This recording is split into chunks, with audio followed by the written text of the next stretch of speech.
Assalamualaikum warahmatullahi wabarakatuh. Baiklah, kami dari kelompok 12 akan menyampaikan materi tentang studi persaudaraan dalam Islam. Oke, perkenalkan saya Wulandari sebagai moderator dan sekaligus pemateri pertama. Dan ada saudara M. Parsa Al-Farizi sebagai pemateri kedua. Dengan dosen pengampu Bapak Mukti Ali MPDI. Oke, tidak menunggu lama-lama, mari kita mulai. Pengertian persaudaraan dalam Islam. Ukhuwah secara bahasa berasal dari kata akhun yang artinya saudara. Ukhuwah berarti persaudaraan. Ukhuwah adalah persamaan di antara umat manusia. Kewajiban seorang muslim untuk menyenangkan orang lain dan memenuhi keperluan mereka. Ini adalah amal yang besar nilai moralnya. Dalam arti luas, ukhuwah melampaui batas-batas etnik, rasial, agama, latar belakang, sosial, dan keturunan. Persaudaraan ukhuwah dalam Islam dimaksudkan bukan sebatas hubungan kekerabatan karena faktor keturunan. Tetapi yang dimaksud dengan persaudaraan dalam Islam adalah persaudaraan yang diikat oleh tali akidah sesama muslim. Dan persaudaraan karena fungsi kemanusiaan sesama makhluk Allah Subhanahu wa Ta'ala. Kedua, persaudaraan tersebut sangat jelas dicontohkan oleh Rasulullah SAW mempersaudarakan antara kaum muhajirin dan kaum ansor, serta menjalin hubungan persaudaraan dengan suku-suku lain yang tidak seiman dan melakukan kerjasama dengan mereka. Selanjutnya, ada prinsip ukhuwah dalam Islam. Berbicara tentang prinsip, ukhuwah dalam Islam dapat diklasifikasikan menjadi 3 bagian, yaitu yang pertama, prinsip ukhuwah fi din al-Islam memiliki butir-butir sebagai berikut. Yang pertama, ukhuwah Islamiyah ditegakkan atas akidah yang mantap, yakni akidah yang disimpulkan dalam kalimat syahadat. Yang kedua, al-tasamuh fi al-ikhtilaf, yang artinya toleransi dalam setiap perbedaan. Yang ketiga, al-ta'awun, yang artinya saling menolong antara sesama. Yang keempat, al-tawazun, yang artinya sikap seimbang antara sesama bidang. Yang kelima, al-tawasut, yang artinya bersikap sederhana dan tidak memihak. Yang keenam, al-wahdan wa itisal, yang artinya integritas dan konsolidasi di semua bidang.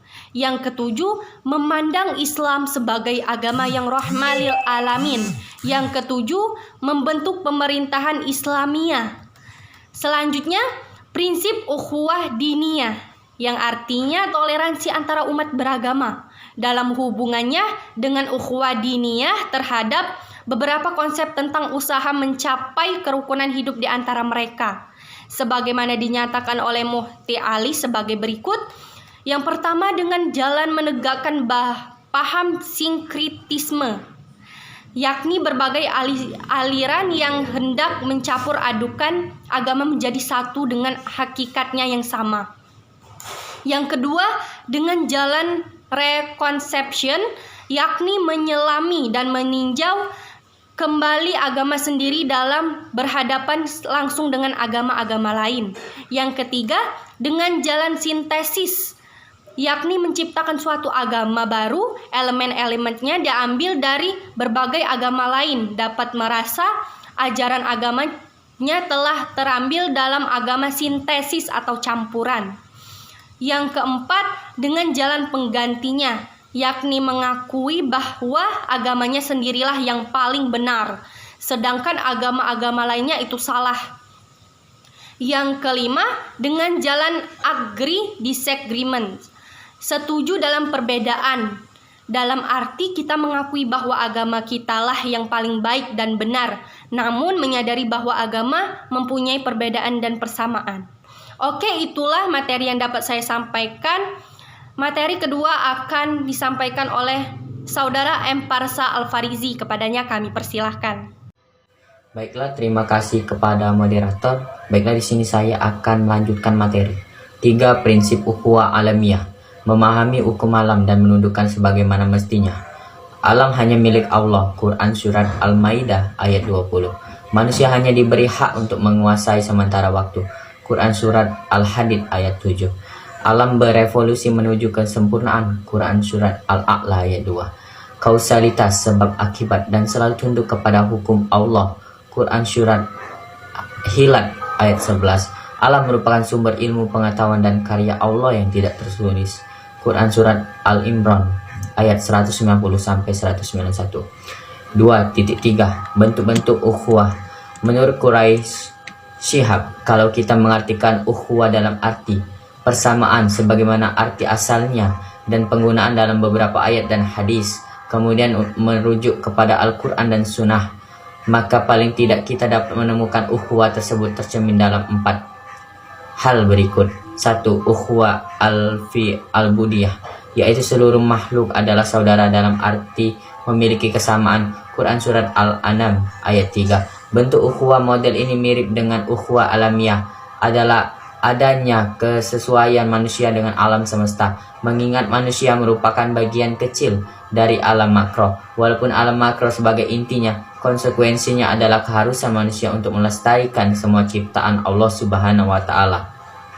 2. Ukhuwah fi al-insaniyah, adalah seluruh umat manusia adalah bersaudara karena mereka bersumber dari ayah ibu yang satu. Quran Surat Al-Hujurat ayat 12. Model ukhuwah kedua ini cangkupnya lebih sempit dari ukhuwah yang pertama karena lingkup persaudaraan terbatas. Manusia hidup di dunia tanpa membedakan apapun, semuanya adalah saudara tanpa terkecuali. 3. Ukhuwah fi al-watniyah wal al-nasab, adalah saudara dalam keturunan dan kebangsaan seperti yang diisyaratkan dalam Al-Quran. Model ukhuwah ini juga sempit karena lingkup persaudaraan hanya meliputi persaudaraan sebangsa dan tanah air. Lebih lanjut, ukhuwah ini tidak mengkonsentrasikan pada pemerintahan Islam, hanya saja masing-masing warga mempunyai kewenangan untuk berpartisipasi dalam mengembangkan negara. Prinsip paling cocok adalah ukhuwah ini dalam berpijak pada al-tasamu, toleransi yang ada interaksi timbal balik antar umat beragama, menghargai kebebasan beragama bagi orang yang tidak sepaham, tidak mengganggu peribadatan serta tetap menjaga ukhuwah wataniyahnya. Baiklah, 4. Ukhuwah fi din al-Islam, adalah persaudaraan antar umat Islam. Dilihat dari sifatnya, ukhuwah model ini ruang lingkupnya lebih sempit karena hanya mencangkup umat Islam saja. Namun jika dilihat dari isinya, maka cakupan ukhuwah fi din al-Islam lebih luas karena tidak dibatasi wilayah negara, bahkan tidak dibatasi alam yang ditempati, apakah masih hidup atau sudah mati, ke sesama saudara dalam seagama, sehingga masing-masing orang muslim mempunyai kewajiban terhadap muslim lainnya, misalnya mengucap salam, mengurus dan mengantar jenazah, dan lainnya. Kesimpulan dari penjelasan di atas dapat kita simpulkan pentingnya ukhuwah dalam mempertahankan dan menyatukan umat Islam yang saat ini sudah mulai mengalami disintegrasi yang dilatar belakangi oleh berbagai perbedaan kepentingan, terutama dalam dunia politik. Dengan ukhuwah kita bisa merasakan manisnya iman, berada di bawah naungan cinta Allah, dilindungi arsy Al-Rahman, diampuni dosa, bersaudara karena Allah adalah amal mulia dan mendekati hamba dengan Allah dan menjadi ahli surga di akhirat kelak.